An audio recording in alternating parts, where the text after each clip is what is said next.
Hello ladies and gentlemen, and welcome to the Highland Reserve. We are in a bit of a hurry today for a last minute edition that we need to prepare for urgently. The farmer is on the way as we speak to hand over the new tenants. To give a bit of backstory, there is a farm not too far from the reserve where we got the chickens from, actually. It's a cattle farm primarily. Not huge, but a decent size. Well, they're having a bit of a badger issue at the moment. If you didn't know, badgers can carry tuberculosis, which can be particularly devastating to cows and cow farmers. But rather than exterminating these badgers, the farmer has asked if we can relocate them here, using non-lethal traps to catch them and provide them a safe place to live where they won't do any damage. Believe it or not, this was not as easy a yes as with the donkeys.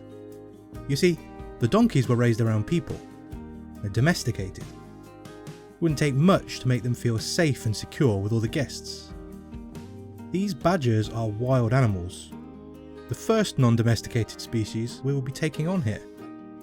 In order to do this ethically, or at least ethically in my eyes, is to give them a large naturalistic environment to mimic the landscape that they would be used to, with plenty of places to escape and hide from the noise of the guests. While this is definitely a step in the right direction for us as a zoo, the standard enclosures we've been using this far were not going to cut it. Remember how I said that this zoo was going to be a boring farm zoo with no sculpting or cool designs? Well, it is. But today we get to do something a bit more imaginative. First things first, badgers are burrowers. To prevent escape, we will have to bury our walls deep. Probably line the bottom with metal bars to make sure they can't dig too deep. We can counter this by adding earth on top, creating a hill so they have more room to explore. I can then design the guest pathway to have both high and low viewing areas, while also providing large areas that will be unseen for the badgers to hide.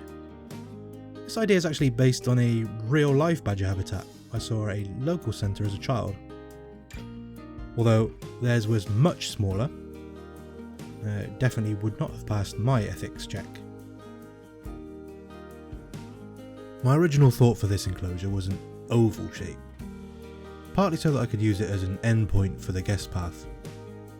If a zoo is too small for a nice big loop all the way around, I think rather than reaching the end and having to turn back, you put in a bit of a loop so it feels like a continuation. You never feel like you're having to stop and go back the other way.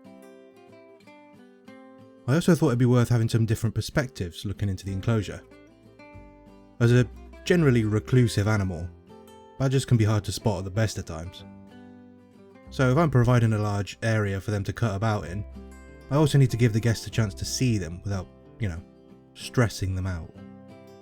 The animals, that is. I don't really mind if the guests are a bit stressed. The level change also meant I could experiment a little with the border. I was able to use the high walls on the lower ground path for lots of education, creating a bit of a learning loop, if you will. With this enclosure, which will henceforth be known as the Brocktree Bowl, leave a comment if you get where that reference came from. With this enclosure being the end of the line in our zoo, I wanted to make it a bit of a feature. This meant the layout of the enclosure, the scenery for the guests, which will be built soon, and the extra attractions and information for people to indulge in once they reach here. It might have made more sense to spread this about a bit, but I think a learning zone sounds like a good area for, school trips or farmers' college classes. So I feel like it actually fits quite nicely. This being the end of the main path also gives us a little bit of insight into the intent behind this zoo. I know I've spoken about it before, but it's a relatively small footprint, which suggests that it was never intended to be a big successful commercial zoo with animals from all over the globe. That's not to say it couldn't be made bigger if the opportunity arose, but this was always started as a necessary first step, a centre that supports the local wildlife and a learning experience, which we are now well on our way on.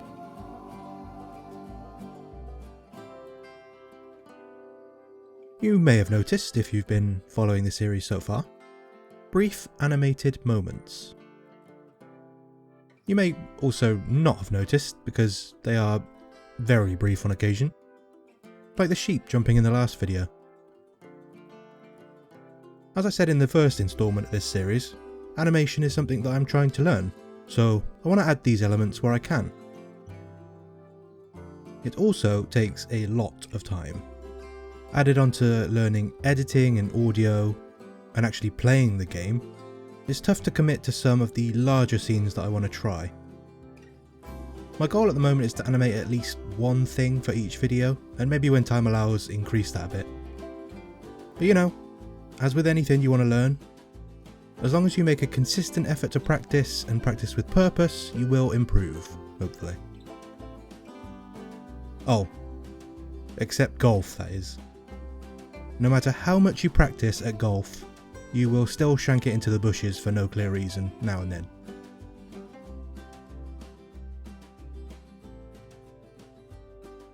It's about that time in the video where I get to do a bit of landscaping. I feel like this is a lot of people's favourite part to do. It's the part that transforms the empty cage into a slice of paradise for the critters and takes the enclosure from a 2 to a 10. This one was really fun. The badgers have a high coverage requirement, which means I don't need to limit my use of plants. I could carpet this entire bowl with grass if I wanted to, and they'd be happy as Larry. To a certain extent, that's exactly what I'm going to do, actually.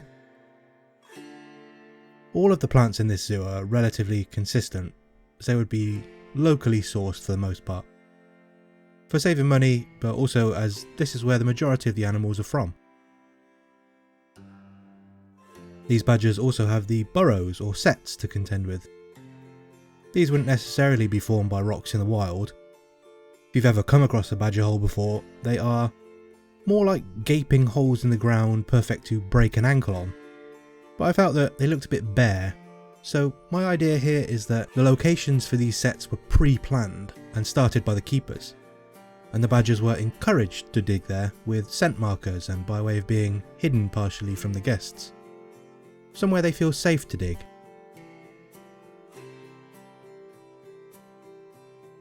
When it comes to decoration, I find with larger enclosures it can be a bit daunting.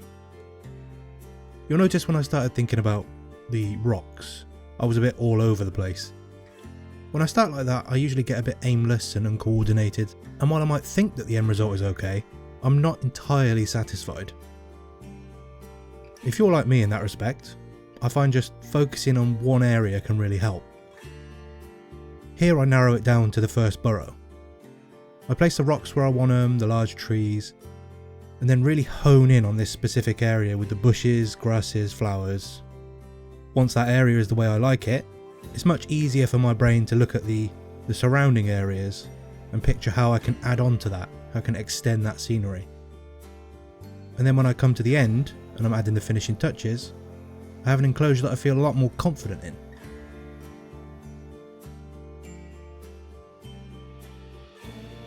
The badgers have now arrived at their new home in progress, which is probably not ideal now that I really think about it. Having to landscape around a small being that was willing to take on cows, I imagine it will have no concerns about claiming a few toes as trophies.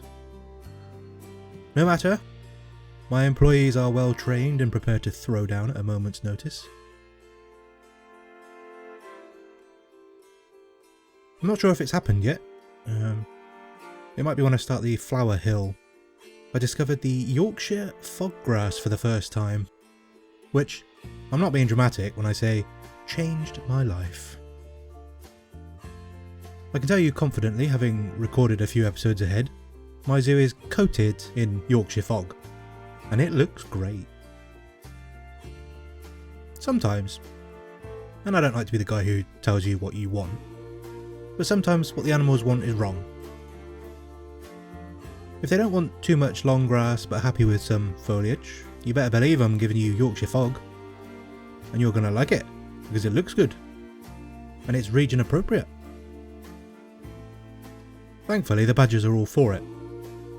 Top class tenants, just happy to be here and out of trouble.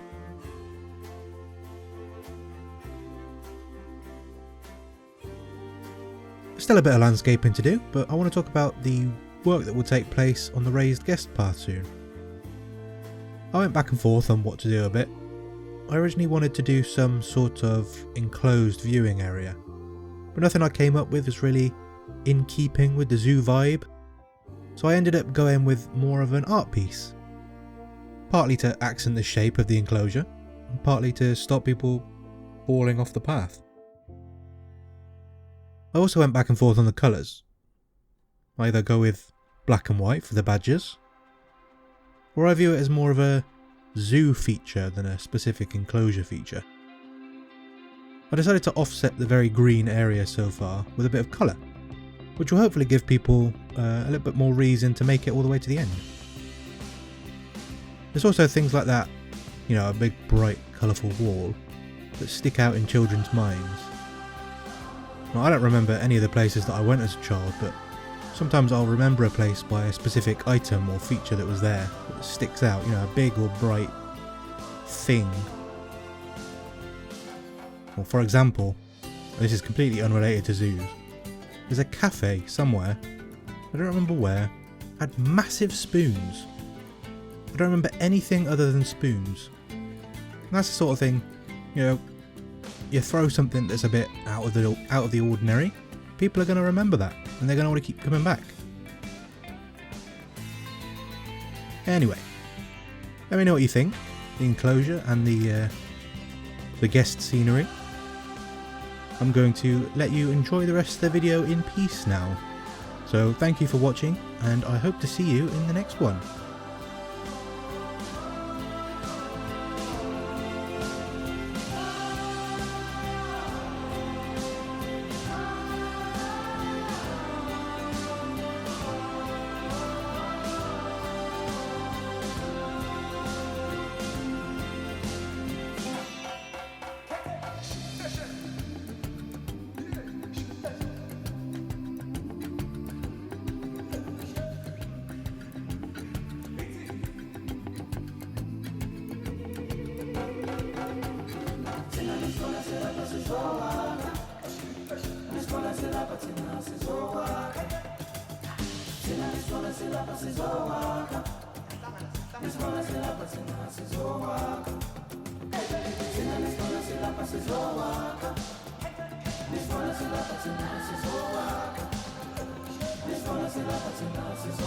This